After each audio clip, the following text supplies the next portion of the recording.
राम राम दोस्तों, भीखाराम डेंडान चैनल पर आपका हार्दिक अभिनंदन, स्वागत है। मैं आपको एक बहुत ही सुंदर गूढ़ कथा लेके आया हूँ कि मृतलोक में सबसे पहले शनिदेव का मंदिर किसने बनवाया, कहाँ बनवाया और क्यों बनवाया। तो चलिए सज्जनों, वीडियो पे कि एक बार 9 देवता चंदा, सूरज, राहु, केतु, मंगल, बुध, बृहस्पति, शुक्र और शनि जो ग्रह भी हैं, ये 9 ग्रह आपस में विवाद करते हैं और विवाद इस बात पे होता है कि बड़ा कौन है और छोटा कौन है। सज्जनों, ये विवाद इतना बढ़ गया कि फैसला करना मुश्किल हो गया और 9 देवता इंद्रपुरी में इंद्र महाराज के पास में पहुंच गए। इंद्र महाराज से जाके कहते हैं कि महाराज, हमारा फैसला करो कि हम में बड़ा कौन है, छोटा कौन है। इंद्र भी मन में विचार करता है कि ये 9 देवता हैं, किसी को भी छोटा बड़ा बना दिया तो चक्कर पड़ सकता है, क्योंकि इंद्र तो डरपोक पहले से ही था, देवतान का राजा था, लेकिन डरपोक बिल्कुल था। तो इंद्र मना करता है कि आपके इस प्रश्न का उत्तर मेरे पास में नहीं है, मैं आपका फैसला नहीं कर सकता। अगर आपको फैसला करवाना है तो आप मृतलोक में एक वीर विक्रमादित्य राजा हैं, उनके पास में जाओ और वो तुम्हारा फैसला अवश्य करेंगे। इंद्र महाराज के कहने से 9 देवता उज्जैन नगरी में राजा के पास में आ जाते हैं। राजा से सारी बात कहते हैं कि महाराज, हमारा फैसला सुनाओ, हमें बड़ा कौन है, छोटा कौन है, इसका न्याय करो। राजा भी ये बात को समझ गया कि प्रश्न बहुत जटिल है, न्याय करना कोई मामूली खेल नहीं है, लेकिन वो मति के अनुसार न्याय करता है और 9 देवताओं को 9 तरीका का सिंहासन बनाता है, जिसमें पहला सिंहासन सोना, दूसरा चांदी का, तीसरा पीतल का, चौथा कांसी का, 5वां तांबा का और छठा रांगा का, 7वां सिंहासन अब्रक का और 8वां सीसा का और 9वां जो सिंहासन था वह लोहे का बना हुआ था। आगे पीछे क्रमवाई सिंहासनों को रख देता है और राजा 9 ग्रहों से 9 देवताओं से बैठने की आज्ञा देता है कि महाराज सिंहासनों पर विराजमान हो जाइए। तो सारे देवता सिंहासनों पर विराजमान हो जाते हैं और वीर विक्रमादित्य फैसला सुनाता है कि महाराज, जो सबसे पहले आगे बैठा है, सबसे आगे है, वो सबसे बड़ा है और जो सबसे पीछे है वो सबसे छोटा है। जैसे वीर विक्रमादित्य राजा इस बात को कहते हैं तो शनिदेव का नंबर लोहे के सिंहासन पर सबसे पीछे था। शनिदेव नाराज हो जाता है, राजा से कहता है कि राजा, आपने मेरा अपमान कर दिया और इसका दंड तो तुझे भुगतना ही पड़ेगा।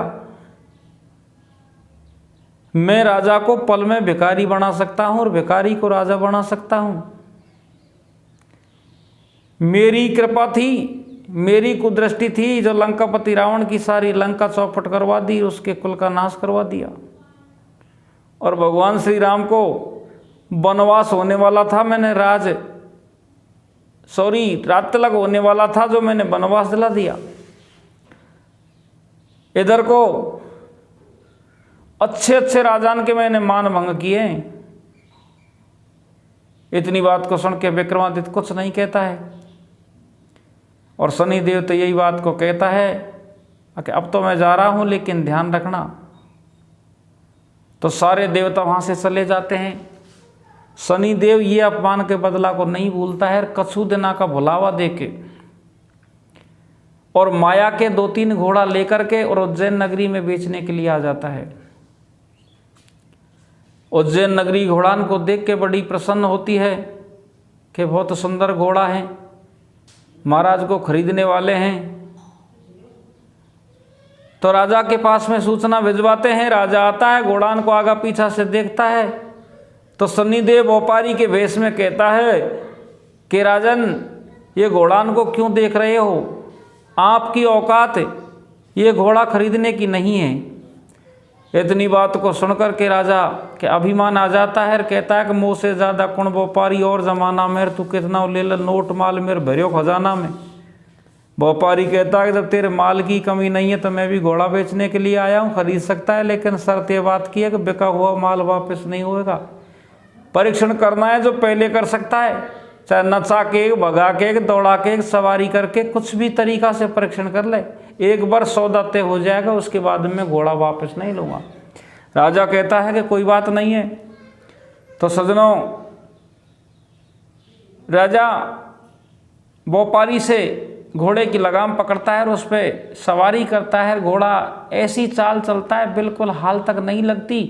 इधर को शनिदेव माया रखता है और वो माया भी घोड़ा राजा को लेके आसमान में उड़ जाता है और नगरी से बहुत दूर पहुंच जाता है।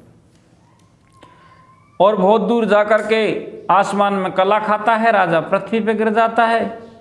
जैसे ही पृथ्वी पे गिरता है, चोट लगती है, राजा के रोम रोम में पसीना आ जाते हैं, प्यास सताने लग जाती है। होनी का संयोग, उसी रास्ते से ये ग्वाल पानी का गंगा सागर हाथ में लेकर के जा रहा था। राजा उसको देख के बुलाता है कि भैया पानी पिला दे, प्राण निकले जा रहे हैं। ग्वाल कहता है कि पानी तो मैं अवश्य पिला दूंगा, लेकिन आप तो ऐसे लग रहे हो कोई राजा हो सकते हो। आपके पास में माल की कमी नहीं है, मैं एक गरीब आदमी हूँ, आपके माल में से कुछ मुझे भी दे दीजिए। आपके हाथ में ये सोने की अंगूठी ऐसे दे दीजिए। तो ठाडो दे के छिरवाड़ो पड़गो रे ध्यान अंगूठी को। अरे पहला खोल घेता दे, जब पानी पीजो ठूंठी को, मेरी गंगा सागर की ठूंठी में से पानी जब भी निकले जाओ, अंगूठी दे दे जाओ। तो राजा मरने वाला कुछ नहीं करता, सब कुछ करने के लिए तैयार है। राजा अंगूठी देता है कि बोले एक अंगूठी क्या, दोनों अंगूठी ले ले, लेकिन पानी पिला दे। जैसे ही ग्वाल अंगूठी लेकर के पानी राजा को पिलाने के लिए तैयार होता है तो दो चार ग्वाल वाल और आ जाते हैं, उससे कहते हैं कि भैया तू इसको पानी नहीं पिलाएगा, क्योंकि इसके पास में जितना भी माल है उसको लूटेंगे और उसके बाद हम पानी पिलाएंगे। तो देखो प्रभु की मर्जी, राजा को अब रंग बना देते हैं, भिखारी बना देते हैं, सारे वस्त्रों को भी लूटते हैं, गहनान को भी लूट लेते हैं, लंगोट लंगोट छोड़ते हैं। राजा को प्राण दान जरूर दे देते हैं, उसको मारते नहीं हैं। राजा रोता रोता और एक नगरी में पहुंच जाता है। नगरी में एक सेठ की दुकान के पास में जाकर बैठ जाता है। अब ईश्वर की लीला देखो, वो दुकानदार की बिक्री बहुत कम होती थी, क्योंकि नगर से काफ़ी दूर थी दुकान। और जिस टाइम से भिखारी के वेश में राजा जाके बैठा, उस दिन उसकी बहुत अच्छी बिक्री हुई। सेठ मन में विचार करता है कि ये महात्मा, ये भिखारी बड़ा चमत्कारी लगता है। जिस टाइम से यहाँ आकर बैठा है मेरे बहुत अच्छा मुनाफा हुआ, काफ़ी बिक्री हुई। तो उसके पास में जाके सारी बात पूछता है। तो भिखारी कहता है कि भैया मैं तो आसमान को पटके और धरती माँ को झेलो, मेरे आगे पीछे कोई नहीं है और नाम है मेरा भीमा है। सेठ मन में विचार करता है कि ऐसे व्यक्ति को घर ले चलना चाहिए, इससे तो मेरे भाग्य खुल गए। तो सेठ उस भिखारी को घर ले जाता है, सेठानी से कहता है इसकी अच्छी सेवा करो। सेठानी पतिव्रता थी, पति के वचनों को मान करके उसकी अच्छी सेवा करती है, खाना खिलाती है, स्नान कराती है, अच्छे कपड़ा फेरा देती है और रात को भिखारी सो जाता है। भिखारी जैसे ही सोता है, उसी कमरे में सेठ की एक 9 लाख रुपए की सीता रानी खूंटी कर लटक रही थी। शनिदेव उसको माया से गायब कर देता है और इधर को राजा को वो खूंटी के सीता रानी दिखती है। तो राजा अंदर से दरवाज़ा बंद करता है, सोचता है कि कोई और ले जाएगा और मेरा नाम लग सकता है, इस कारण से मैं दरवाज़ा बंद करूं। इधर को शनि लोक में शनिदेव मन में विचार करता है कि दरवाज़ा 4 लगा ले तो सुबह नाव 13 लगे हो। सुबह जैसे ही होता है, सेठ और सेठानी को सीता रानी नहीं मिलती हैं। सजनों प्रसंग ज़्यादा बड़ा हो जाएगा, जल्दी शॉर्ट करते हैं कि सेठ और सेठानी को सीता रानी जब नहीं मिलती है तो उसको नगरी के राजा के पास में ले जाते हैं। राजा से जाके सारी बात कह देते हैं। राजा दोनों थोकन का बयान लेता है। तो भिखारी कहता है कि महाराज इनकी सीता रानी मेरे कमरे में थी, ये बिल्कुल सही है, और मैंने अंदर से दरवाज़ा भी बंद कर लिया, आगड़ भी लगा ली, लेकिन मुझे ये पता नहीं है, मैं चोर नहीं हूँ, और ये भी पता नहीं है वो सीता रानी कौन ले गया। राजा ने डिसीजन किया कि सब बातों को जान के अब यही चोर है। मंत्री इनसे कह दिया कि जाओ इसके दोनों हाथों को काटो और दोनों पैरों को काटो और चौराहे के पास में जो गड्ढा है उसमें पटक दो। तो उस जगह हाथ जोड़ के भिखारी के भेष में राजा विनती करता है कि मैंने चोरी कौन करी, भगवान सेठ के माया की, काय को कुगत करा दी, ईश्वर तेने काया की।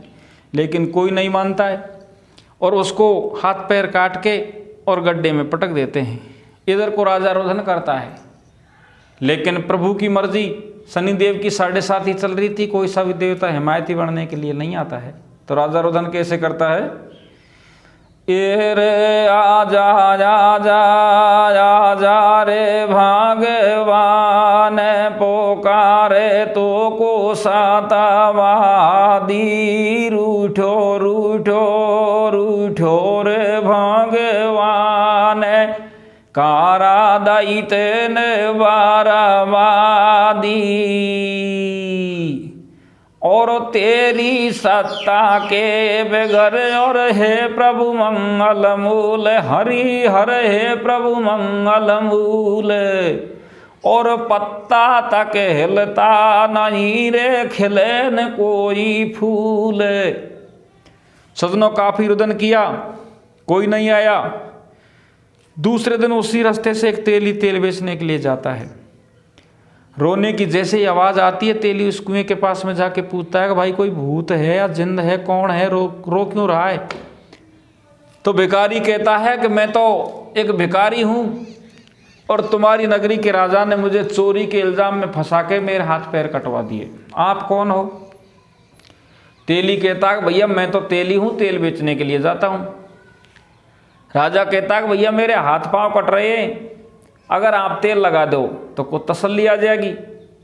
तेली मना करता है कि मैं तेल नहीं लगाऊंगा, क्योंकि मेरा तेल घट गया तो मेरी घरवाली मुझे पीटेगी और खाना भी नहीं देगी। राजा उसको समझाता है कि परसेवा एक ऐसी चीज़ होती है जिसका धर्म लगता है। जब राजा बहुत तरीका से विनती करता है तो तेली उसके तेल लगाता है। इधर को तेली नगर में जाके तेल बेचता है तो और दिन बेचता था उससे दूनी कीमत का, दुगना तेल हो जाता है और तेल भी बच जाता है। तो तेली घरवाड़ी से जाके कहता है और घरवाड़ी अब पतिदेव से कहती है कि वो तो एक साक्षात भगवान है, उसको निकाल के लाओ। तो कहने का मतलब सदनों शॉर्ट में तेली और तेलण दोनों उस कुएं से उसको निकाल के ले जाते हैं। और अब राजा वीर विक्रमादित्य तेली के घर रहता है और निर्भय तेल पाड़ता है, क्योंकि हाथ पैर नहीं थे। तेली और तेलन उसको नोवा धोवा के खाना खिला के उठा कर लाइट पे बैठा देते और जवान सही थी, बैलों को हाँकता हाँकता इस तरीक़ा से वो अपनी 7.5 को पूरी कर रहा था। जैसे ही 7.5 धीरे धीरे पूरी होने को जाती है, 2-4 दिन शेष रहते हैं, तो एक दिन शाम की टाइम पे भिखारी के भेष में वीर विक्रमादित्य राजा वो तेल पाड़ रहा, उस मशीन पे लाइट पे बैठा बैठा एक मल्हार गाता है, एक गाना गाता है जिससे सारी नगरी में दीपक जल जाते हैं। सजनों, उसका नाम दीपक राग था और ये दीपक राग ये पृथ्वी लोक के 2 राजान के पास में थी, एक तो नल के पास में और एक वीर विक्रमादित्य राजा के पास में।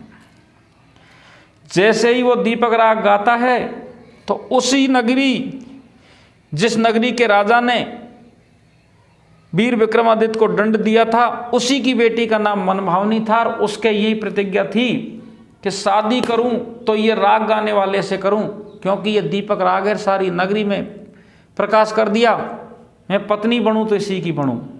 वो अपनी माँ से कहती है, माँ मंत्रियों से कहती है, मंत्री जाते हैं तेली के घर से उठा करके वो चौरंगा को और राजभवन में पहुंचा देते हैं। राजा देखता है और उसको घर से बाहर निकलवाता है और कहता है कि बेटी ये तो चोर है, मैंने इसको दंड दिया है, हाथ पांव मैंने कटवाए हैं, इसके साथ तो मैं तेरी भौरिया नहीं पाड़ूंगा। लेकिन बाल हट, राज हट और त्रिया हट, 3 हट ऐसी हैं, बेटी महल के ऊपर चढ़ जाती है और कहती है पिताजी अगर आपने इसके साथ मेरा संबंध नहीं किया तो मैं अभी आत्महत्या करने के लिए तैयार हूँ। राजा उसको नीचे उतारते हैं और अपनी बेटी का हाथ उसके हाथ में देते हैं, एक रुमाल से उसकी टोंट के हाथ बांध के भौरिया पड़वा देते हैं। उसी टाइम पे ईश्वर की कृपा, शनिदेव आते हैं, राजा को साबित कर देते हैं, सारी नगरी के सामने सब कथा खोल देते हैं कि ये कोई साधारण इंसान नहीं है, उज्जैन नगरी का राजा है और इस पे मेरा कोप था, इस कारण से इसके हाथ पैर कटे हैं। तो राजा बड़ा प्रसन्न हो जाता है। इधर को वो सेठ भी आता है और उसको घर ले जाता है और उसकी खूंटी ने जो सीता रानी निगली थी वो वापस उगल देती है। तो सेठ भी उसी राजा को एक कन्या के साथ में शादी कर देता है। वीर विक्रमादित्य के 2 कन्या हो जाती हैं और 2 कन्या 2 घरवालीन को लेकर के उज्जैन नगरी में आता है और उसी दिन से घोषणा करवाता है कि मैंने जो फैसला किया था वो गलत था, फैसला ये सही है कि शनि देव ही न्याय के दाता हैं। और उसी दिन मंदिर बनवाता है और उसी दिन से उसका व्रत अनुष्ठान पूजा विधि चालू कर देता है। सजनों, ये प्रसंग इस तरीके से पूरा होता है, लेकिन इसमें आपको मैं एक कन्हैया की कली और सुनाता हूँ छोटी सी। आहेर देख देख दूल्हे को ठाडी रोवे बाकी सासू रे, हो लाडी घबरागी आँखन में आगा आंसू रे। देख देख दूल्हे को ठाडी रोवे बाकी सासू रे, लाडी घबरागी आँखन में आग आंसुरे। तन जुल्म करियो भगवान मिलायो भर खांसुरे, देखूं जब सरग फटे आंसू को डटे, आछो तो मिलायो भार तारे जी मारो मारो कैसे तो कटे रे। हाँ तन सुर धोको में खागी, कैसे तो करू रे मुश्किल जागी रे। हाँ तन सुर धोको में खागी, कैसे तो करू रे मुश्किल जागी रे। सब दुनिया हंस रही दे ताड़ी, अच्छा की बनाई तेन घर वाड़ी रे। सब दुनिया हंस रही दे ताड़ी, आशा की बनाई तेन घर वाड़ी। दुख पावे रे बके हाथ पैर नाज नारे घबरावे रे, कैसे मेरी होवेगी गति देख ले पति। धर जिसवर को ध्यान बैठ गई नार सती रे, रोवे रोवे रोवे रे अबुला नारे। नैनन से आंसू नाज तो डांटे मेरा ढोला के, भाई रे मेठ बोला के कोदी के आतर पावे जे मारो मेरो कैसे तो काटे रे। शनि जब आयो रे वन साबित कर दियो भूप नगर हर सायो रे। दियो सब भेद बता खोल दी कथा, लाडी को गाड़ी में ले जा आज कतई थारे को लगे न था। सजनों, इस तरीका से यह कथा का विसर्जन हो जाता है। राम राम दोस्तों।